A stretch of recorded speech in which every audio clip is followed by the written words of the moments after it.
Kemudian Rasulullah ngajak satu Tuhan. Itu pertama orang kafir ya protes. Aja alal alihata ilaha wahida inna hadza la syai'un ujab. Masa Tuhan satu, urusan banyak kok Tuhan satu tidak cukup. Tuhan harus banyak dong, kan urusan banyak. Tuhan BPKB, Tuhan kredit macet, Tuhan macam-macam lah. Untuk ngurusi macam-macam itu. Kalau Tuhan satu kan tidak cukup. Kasus kita kan banyak. Nah, banyak sekali malah orang cuma banyak sekali. Bojo ngamuk, kreditor ngamuk, tempat kerja PHK, kantor ora percaya. Ruwet. Sebelah ire go suruh go ben nasib nganti ngono. Kudu diruwet ya cara wong Jogja napa? Cemplung nas karo kidul. Tapi jenenge nanti keterusan mati kriminal. Nah, terus Nabi itu bikin analogi. Analoginya begini, ketika orang kafir Mekah berkeyakinan gitu, Nabi pidato terbuka. Kalian suka enggak punya majikan banyak, yang perintahnya beda-beda, seliranya beda-beda, lalu semuanya ingin kamu layani. Seorang lagi, kalian suka enggak punya majikan banyak, yang perintahnya beda-beda, seliranya beda-beda. Wah, enggak mau, majikan satu aja. Kalau majikan banyak, perintahnya beda-beda, kita pusing. Akhirnya Tuhan kamu adalah majikan kamu. Dia yang bikin bumi, bikin langit, bikin semua. Kalau Tuhan banyak, perintahnya beda-beda, kamu capek. Ya sudah, mat Tuhannya satu aja, biar gak ribet ya. Akhirnya mereka ngakui sebaiknya Tuhan itu satu. Kalau Tuhan banyak berarti sama dengan punya majikan banyak, dan itu ribet. Dorobawahu matalar rojulan fi syuroka'u mutasyakisuna wa rojulan salamal lirojul hal yastawiyani masalah. Alhamdulillah, Allah bikin satu perumpamaan, satu orang yang punya majikan banyak dengan satu orang yang salamal lirojulnya punya satu majikan. Apa kamu milih mana? Kata orang-orang kafir, milih yang punya satu majikan. Terus Nabi ngendikan fawahu sayyidukum wa razikukum wa khaliqukum. Allah itu Tuhan kamu, majikan kamu, pencipta kamu. Maka satu saja supaya kamu ngitmai enak. Itu namanya apa? Sesuatu yang maknawi dianalogikan dengan suatu keseharian, dan itu memudahkan apa? Paham ya? Terus makanya pertanyaan saya tadi, setiap lafaz Quran itu kita harus mikir dulu, ini mutakalim apa mukhatab apa muqtadal hal. Ya nanti kelihatan sendiri. Ya rasa takut cara nih piye ya alim iso dhewe. Karena alim ya kulaan wae gampang kan. Pun kula terus nanya. Wa man nu'ammirhu nunakkisu fil khalq. Wa man utai sapa wonge iku nu'ammir, iku maringi umur lebih ingsun. Ngeke umur sing di atas rata-rata. Bu engman diitolati ajali sebab memperpanjang ajaliman. Mesti nunakisu mongko bakal balen ingsun engman. Wa fikiratin bitasdid. Kirai kita tasdid nunakisu. Ya. Nah diwaca tasdid berarti minat tangkis saking master tangkis. Nggih karuan no. Nakasa yunakisu tangkisan. Tapi nak wirae nun kisu ya angkasa yungkisu ingkasan. Malah bingung kabeh. Apal lagi suwe rapati apal. Yasin yo bareng-bareng di sana. Sama terakhir belum ya. Tuh kan tahlilan lho. Nah lha dia sing nirokno akeh barang. Oh sallallahu alaihi wa sallam makhluk kok meneng kabeh. Bareng itu aku turun sadar kabeh bareng. Wis yo aja. Allahumma sholli Abdullah. Oh jazakallah. Kenapa? Ala asati makhluk kok pertama urutan. Oh, pertama apa?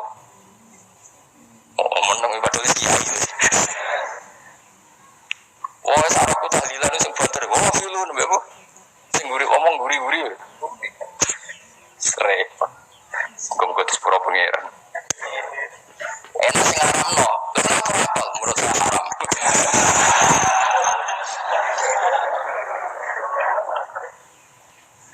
Politik wis ora ono sing bener. Ya sing bener ya akeh tapi akeh sing ora bener. Saya tuh pernah digugat orang. Wong Kemenak. Jadi singkat cerita dulu itu ada ormas tertentu yang kuoso. Sing jaga sih wong NU. Gimana niat zuhur? Ditulis sholli fardhu zuhri arba'a raka'atin mustaqbil. Semua niat ada di hati. Ormas sing tukang kuoso iku pemenangnya sing ormas sholli fardhu zuhri. Apa niat sholat zuhur? Niat ada di hati saya benar usolli fardu.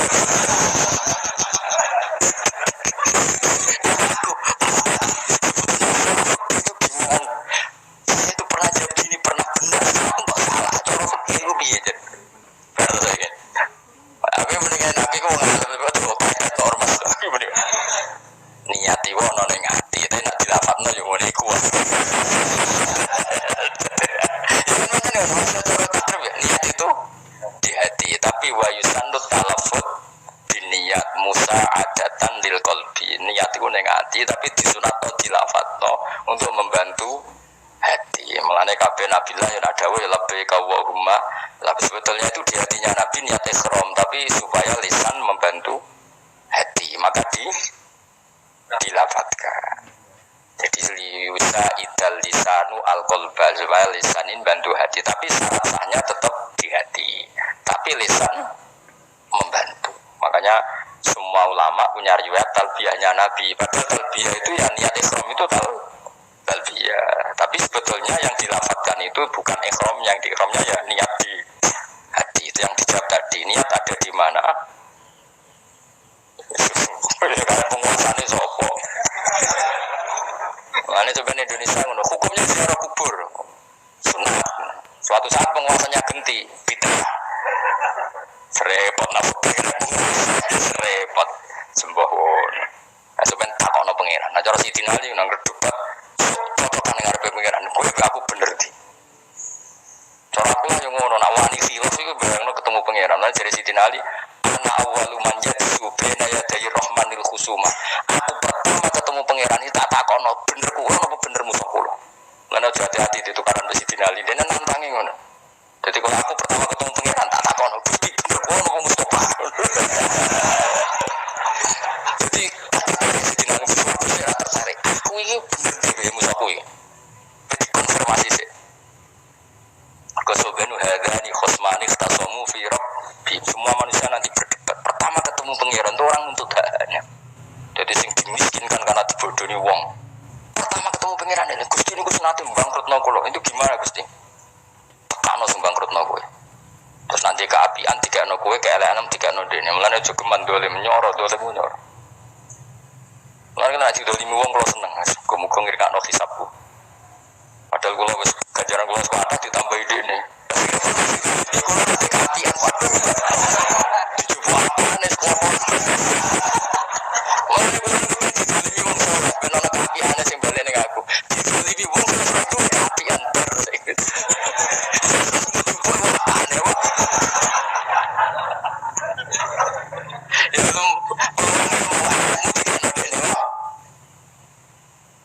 Tapi karepku kan yo ora ngono, maksudnya ana surplus ngono dene lah serepot. Ya eleng-eleng ya. Jadi nanti pertama wong ketemu pangeran niku perdebatan mereka niku fidam satu masalah darah itu nomor satu. Masyhur itu. Jadi nanti pertama ketemu pangeran hotel itu di enteng-enteng makdul. Jadi orang yang terbunuh secara zalim nopo ganteng sapa? Hotel. Hada alladzi qatalani ini Gusti sing mateni kula secara zulman. Nah kaya kowe misalnya mau bangkrut mesti buat bodoh nih wong. Asli ora iso proses. Tapi nanti bangkrut wong ya. Nanti koron ini yang bikin saya. Coba semakin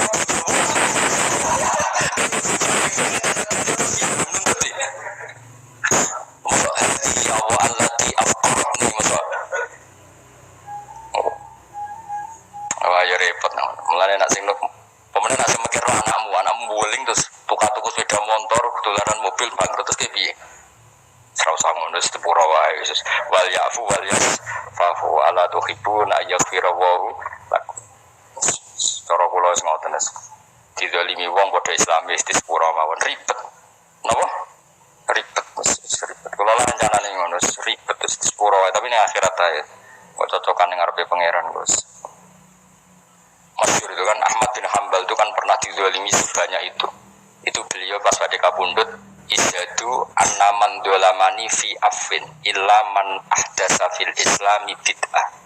Saksikan semua yang mendolimi saya saat peristiwa pembuian itu, pembuian dibui itu semuanya saya halalkan kecuali orang yang mengadakan bid'ah dalam Islam. Tapi maknanya bid'ah yuk bias nggak debat meneh. Tapi terus ketika ditanya, kenapa engkau bilang begitu? Padahal Ahmad bin Hanbal kaki kanan bek kiri ditarik unta ke arah berlawanan. Terus dipenjara kayak apa susahnya Ahmad bin Hanbal? Tapi dia bilang, terus ketika ditanya, lima ada tuhilluhum, kenapa engkau menghalalkan semua kesalahan mereka? Balagoni, kata Ahmad bin Hanbal, saya dapat riwayat dari Rasulullah. Balagoni itu sampai ke saya satu riwayat. Nanti ketika di mahsyar Allah bikin pengumuman, liyakum al-afun, orang yang pemaaf, liyakum sebab berdiri siapa yang tukang memaafkan umatku. Fala yaqumu illa man afa. Terus kemudian yang berani berdiri adalah orang yang punya prestasi memaafkan saudaranya muslim. Terus Allah membacakan wal yafu wal yasfahu, ayo saling memaafkan, saling musafahah, ala tuhibbuna ayyaghfirallahu lakum, apa kalian tidak ingin diampuni Allah? Terjadi Imam Hanbal, saya ingin termasuk orang yang berdiri ketika Allah bikin pengumuman, umatku yang pemaaf silahkan berdiri. Nah, itu ada yang karena banyaknya orang yang dendam, apalagi kubu-kubunan itu kan kebanyakan dendam. Oh itu nggak masuk, itu pasti nggak masuk, itu yang masih pasti nggak masuk, tak jamin nggak masuk. Yang masuk hanya yang melakukan wal yafu. Terus setelah itu terus Allah ngendikan ala tuhibbuna ayyaghfirallahu lakum, dan kamu saling memaafkan maka Allah akan memaafkan. Lan nek ana ngenyak kowe kan kritik ngendek gendut terus sepuro wae no. Sepuro.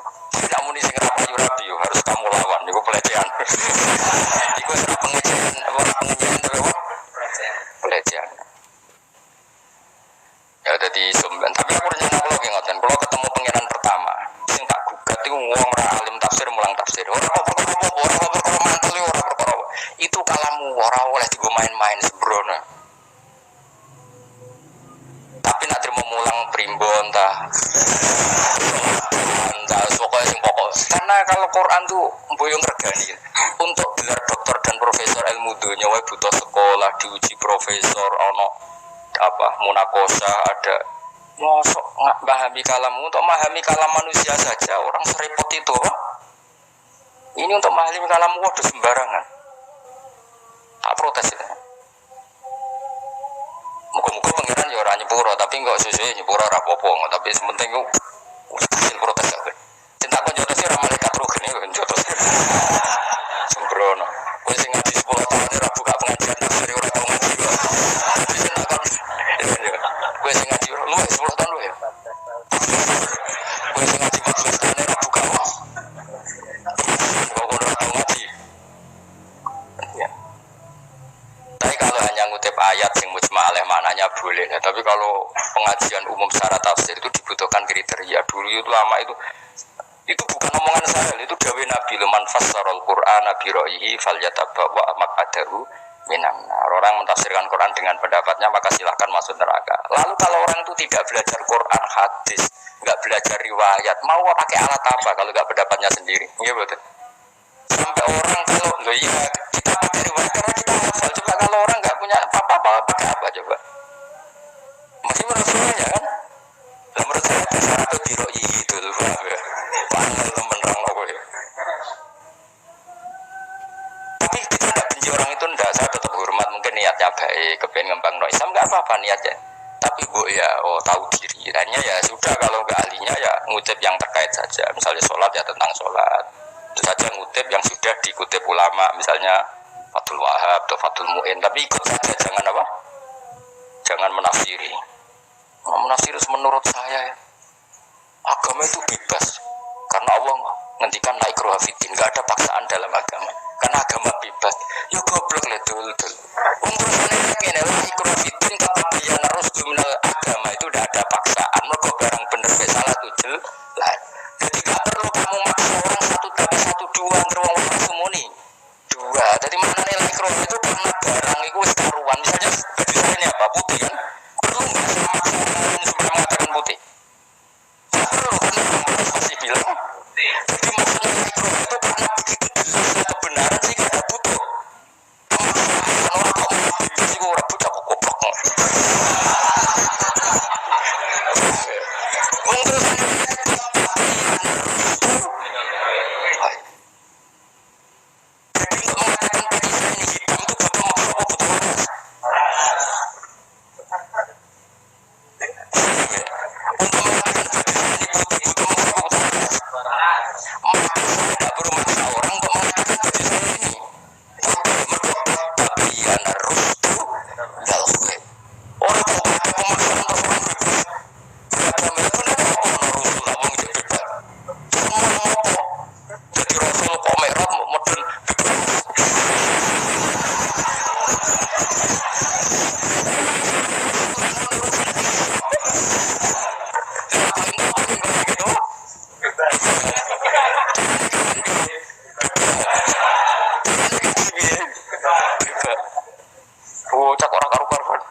Bingung mau ngadepi gue bareng wis